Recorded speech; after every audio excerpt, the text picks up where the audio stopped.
Hello, people! Vamos lá, continuando aí com a nossa última aula, beleza? Sobre Simple Present ainda. Na outra aula nós falamos sobre I, you, we e they, beleza? Aquela estrutura lá, ela pode ser usada com qualquer uma dessas pessoas, menos com he, she e it, que é o que a gente vai falar agora, beleza? Então, essas três a gente vai chamar de third person, são a terceira pessoa do singular. Então, sempre que a gente tiver a terceira pessoa do singular no Simple Present, você vai ter uma regra um pouco diferente, beleza? Não é nada absurdo, mas ela é um pouco diferente. E você tem que memorizar isso aí, beleza? Você tem que aprender a diferença. Então, vamos lá.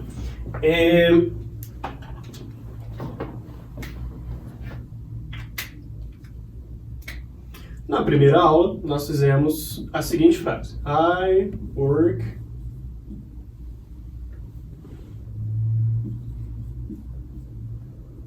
in a hospital.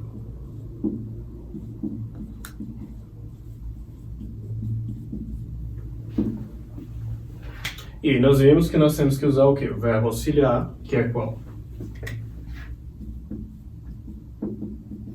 O do, para colocar essa mesma frase na negativa e na interrogativa. Beleza? Aqui não vai ser muito diferente. Na terceira pessoa não vai ser muito diferente. Qual vai ser a diferença? Vamos alterar aqui.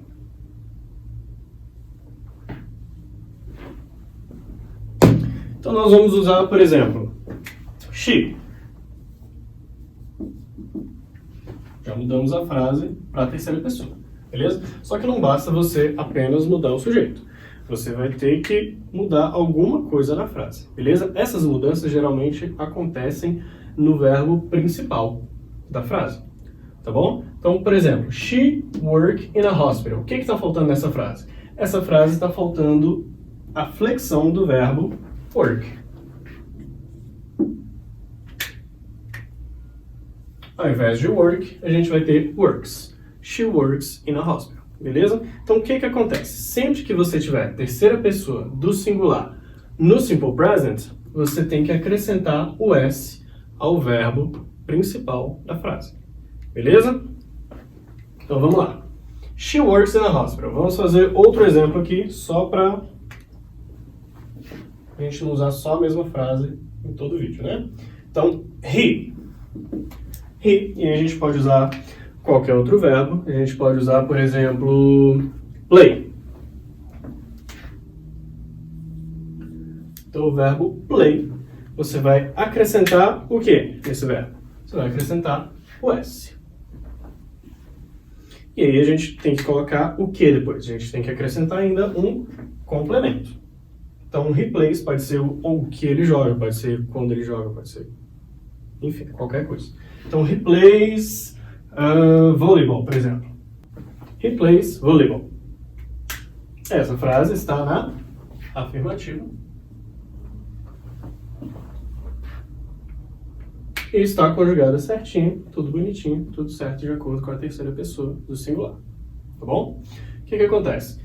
Nós vamos acrescentar o S em todos os verbos? Sim, nós vamos acrescentar o S em todos os verbos. Só que nós vamos ter algumas regrinhas um pouco diferentes para alguns verbos. Beleza? Então, por exemplo, o verbo work, para a gente colocar ele na terceira pessoa do singular, a gente vai acrescentar o quê? O S. O verbo play, igual a gente já viu, a gente vai fazer o quê? A gente vai acrescentar o S. Só que o verbo wash, que é o verbo lavar, que é o próximo aqui da nossa lista, ele termina em SH. Tá bom? Então, verbos que terminarem em SH, a gente vai acrescentar o quê? ES. Kiss, que é o verbo beijar, ele termina em SS. Verbos que terminarem em SS, você vai acrescentar o quê? ES. Verbo do, que é o verbo fazer, ele termina em O. Verbos que terminarem em O, você vai acrescentar o quê? ES também. O verbo watch, que é o verbo assistir, ele termina em CH. Então, terminou em CH, você também acrescenta ES. Beleza? Então, nesses 4 casos aqui, você sempre vai acrescentar não apenas o S, mas o ES. Beleza? Então sempre que terminar em SH, SS, CH e O. E X. Deixa eu acrescentar um verbo aqui. Fix, por exemplo, que é o verbo consertar, arrumar. Beleza? Quando terminar em X, você também vai acrescentar o ES. Legal? E aí a gente vai ter o último caso aqui, que é o verbo study. O study, ele tem uma característica peculiar, tudo bem? Então ele termina em Y. Sempre que o verbo terminar em Y, eu vou tirar o Y? Não. Tá bom? O que acontece aqui? O verbo terminou em Y, eu tendo a querer tirar o Y dele, certo? Só que o que acontece? Por que eu não tirei o Y do play? O play ele termina em Y, só que ele tem uma vogal antes do Y. Tudo bem? Então, quando você tiver uma vogal antes do Y, você mantém o Y e só acrescenta o S. Quando você tiver uma consoante antes do Y, você tira o Y e acrescenta ES. Belezinha? Tranquilo? Tudo certo? A gente já viu isso na aula. Acredito que vocês não vão ter problema nenhum para entender isso aqui. Legal. E aí chega a parte mais divertida, tá bom? Que é onde a gente vai juntar tudo isso aqui. Na aula passada a gente viu que o verbo auxiliar do Simple Present é qual? O do. Só que aqui a gente está trabalhando com uma regra diferente. A gente está trabalhando com a regra da terceira pessoa do singular.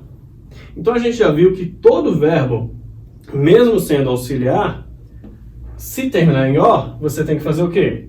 Acrescentar ES. Então o verbo auxiliar do Simple Present continua sendo do. Só que na terceira pessoa você acrescenta o ES. E ele vira o quê? Does. Tudo bem? Beleza? Então vamos agora colocar esse verbo auxiliar aqui na prática. Então o verbo auxiliar do, como a gente já viu, ele não vai aparecer, do ou does aqui no caso, ele não vai aparecer na afirmativa, né? Tanto que a gente já fez aqui a frase bonitinha, tá tudo certo, já tá aqui. Ele vai aparecer aonde? Na negativa e na interrogativa. Como é que ele vai aparecer aqui? Junto com a partícula negativa. Então, por exemplo, he plays volleyball. Vamos colocar essa frase aqui na negativa. He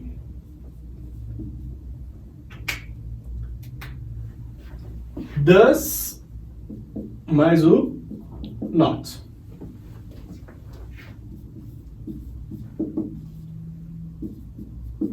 Que vai juntando se tornar doesn't. Beleza? Então você também pode escrever ele separadinho aqui, bonitinho, sem problemas nenhum. Lembrando que vale a mesma regra, doesn't contraído é mais usado na fala e o does not separadinho é mais usado na escrita mais formal, tudo bem? Então, he doesn't, e aí o que acontece aqui?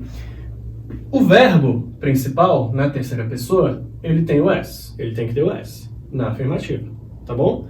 Quando você vem para a negativa, você já tem um verbo com o ES, beleza? Ele já está na regra, então ele já está obedecendo aqui a regra da terceira pessoa do singular. Quando você tiver o does na frase, você não precisa mais do S, do ES, do IES, seja o que for, no verbo principal. Beleza? Então tudo vai começar a girar em torno do verbo auxiliar. Por esse motivo, o verbo principal ele volta a ser play e não plays mais.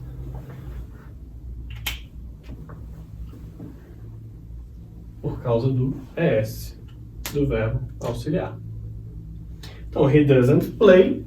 E a gente complementa aqui. Problemas? Acredito que não.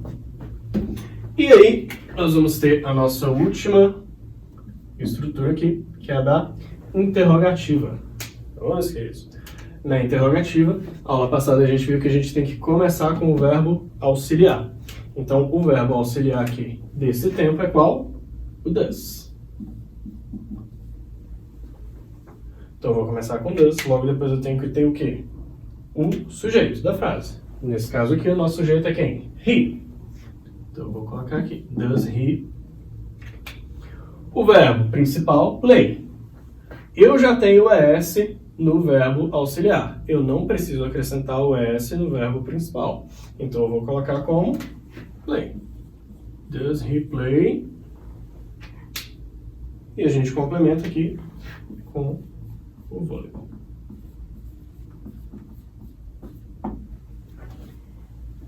Short answer. Para responder essa pergunta aqui, nós vamos ter yes e no. Então a pergunta é, ele joga voleibol? Então yes o quê? Sujeito e auxiliar. Yes, he does. Eu não vou usar yes, he plays. Eu não vou falar he plays voleibol. Eu não preciso disso, tá bom? Eu só vou colocar a resposta curta, a short answer. Yes, he does. E se for na negativa, no, he doesn't.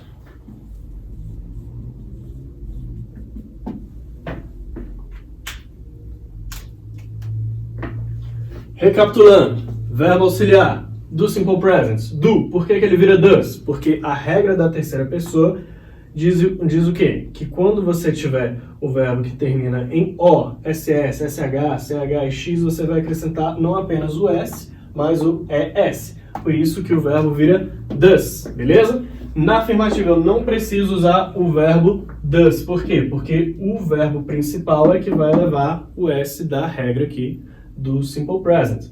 Quando ele vai para a negativa, eu não posso acrescentar a partícula negativa not solta do nada, he not plays volleyball, porque fica muito errado. Então, o que você vai fazer? Você vai acrescentar o verbo auxiliar com not, que pode ser junto, doesn't, ou does not separadinho. Quando você vem para a interrogativa, mesma coisa, você precisa do verbo auxiliar para fazer a pergunta. Então, por esse motivo, o S do verbo principal some, desaparece, ele volta para a forma normal dele. Para responder, eu vou usar o sujeito e vou usar o auxiliar na afirmativa ou na negativa. Tudo bem? Vocês têm que decorar, vocês têm que saber, vocês têm que aprender essa estrutura aqui, porque essa estrutura vai te seguir pelo resto do inglês inteiro, beleza? O verbo auxiliar, ele sempre vai influenciar, ele sempre vai mudar tudo quando ele entrar na parada. Beleza, galera? Então, é isso por hoje. Até o próximo vídeo.